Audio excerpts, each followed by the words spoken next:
Don't believe so. I haven't been here in many years. Name's Silas Greaves. Silas Greaves? The bounty hunter? Used to be. What are you doing here in Abilene? Just passing through. Got a little business to take care of. Well, sir, it would be an honor if you would allow me to buy you a beer.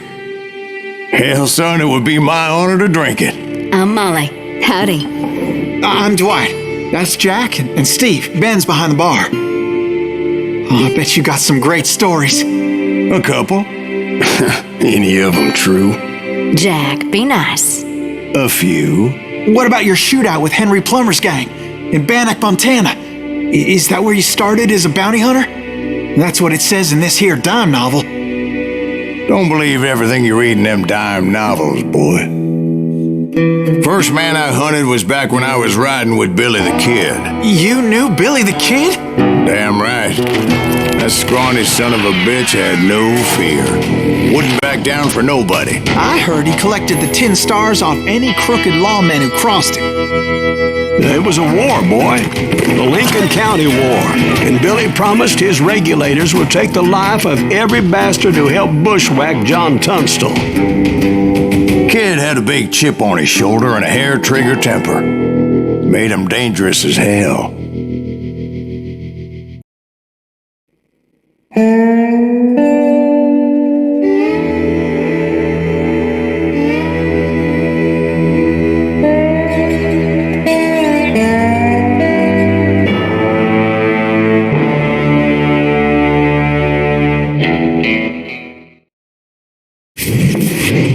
It was about 30 years ago.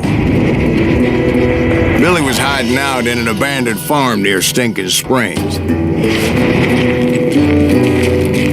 I threw in with the kid because the man I had sworn vengeance on was riding with Billy's enemies. But before I tell you why I want that sumbitch dead, let me tell you what happened that day. I was heading back to the hideout when suddenly I had this funny feeling. Funny, ha-ha? No, Steve. The other kind of funny. You heard that. You need to stay here and keep an eye on the road. That's not fair. We're missing all the fun. I knew those two morons would never let me through. I had no choice. Hell! Shoot that sumbitch! Was it Pat Garrett's posse? Oh, yeah. I heard the shots and I knew I had to move fast. Garrett and his army of deputies had surrounded the entire homestead. I decided to help Billy and the boys out. Covering fire! So that's just what I did. As the governor of New Mexico was paying for the kids' apprehension, Garrett was able to hire every gunman in Lincoln County. Can't hide forever! God damn you! Look out! One of them! Right behind us! Garrett's men were running around like a bunch of chickens with their heads cut off.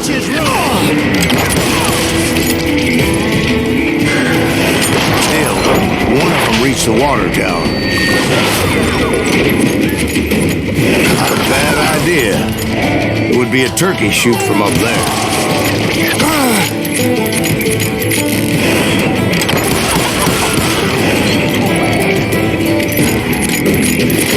Luckily, these shooters Garrett hired weren't as sharp as tools in the shed.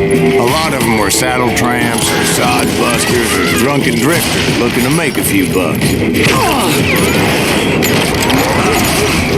Then, I heard a friendly voice yelling at me from the window. Back door! We'll cover you! Watch your flank! Truth be told, things weren't much better behind the house.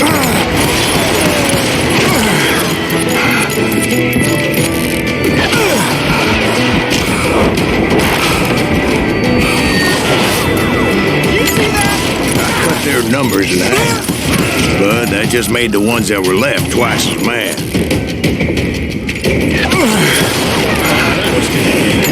They made up for their lack of skill with a seemingly endless supply of ammo.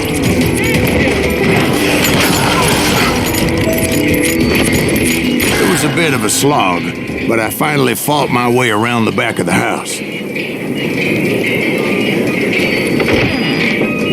And like that, I was inside, none the worse for wear.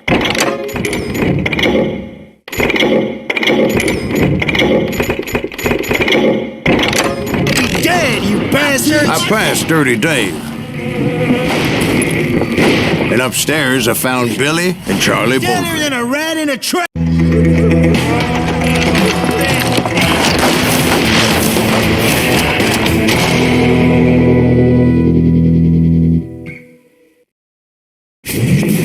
Billy looked at me and said, "About time, amigo.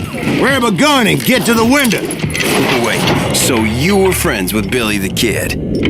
Yeah, sort of. Where'd he come from? Anyway, we were surrounded by dozens of deputized shooters who wanted to do us harm. That was too damn close! Worth $500. How did you keep this up all day?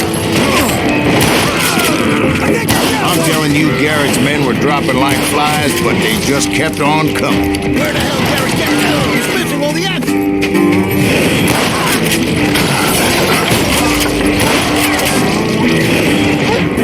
That's when Charlie got hit. "They're catching us in a crossfire," shouted Billy. "Get to the other side."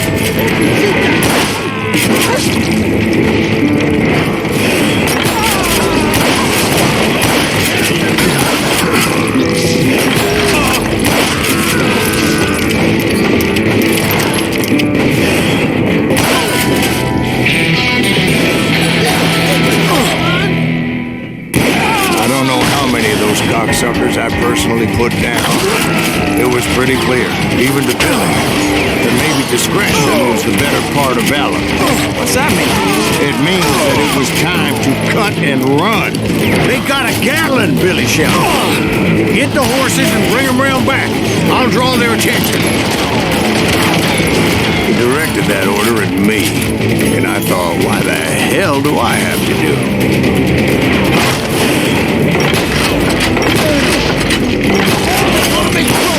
Those poor sons of bitches! Many would have fled in my fight. But I had that false sense of invincibility that many young men have. Like Jack here. What are you saying, old man? Jack is just joshing with you. Yeah, he better be. Mr. Greaves, please continue. Please, call me silent. Now, where was I? You were heading for the barn. Right. Making my way past the castle of fallen foes. Sounds like Garrett hired a whole regiment of hired guns. Yeah, and just when I thought I was done with them, more of these hapless bastards would pop up. Finally, I had the stables within my reach. After the fight, maybe we could treat ourselves to some fried chicken.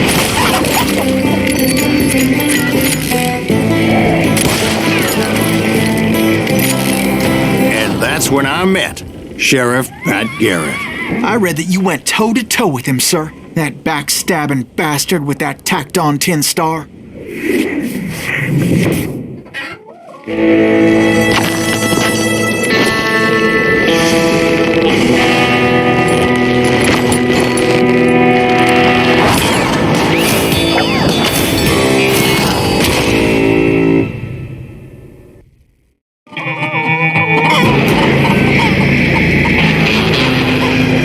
Challenged him to a showdown. You read that in a dime novel? It said he showed no fear as he took your measure with eyes like a rattlesnake.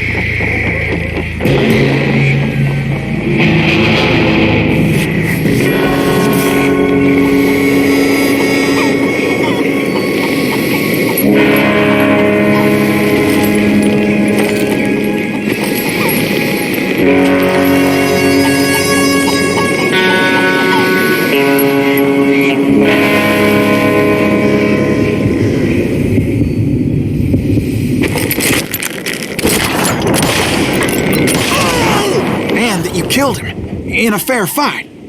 Is that what that penny dreadful said? No, boy, that ain't what I meant when I said I met Pat Garrett. So let me start again. I finally reached those damn stables.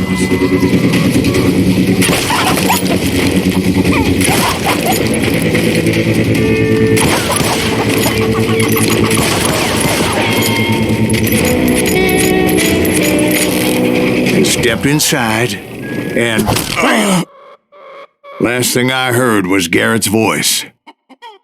That's not Billy. And go on. How did it end? And, boy, that was just the beginning.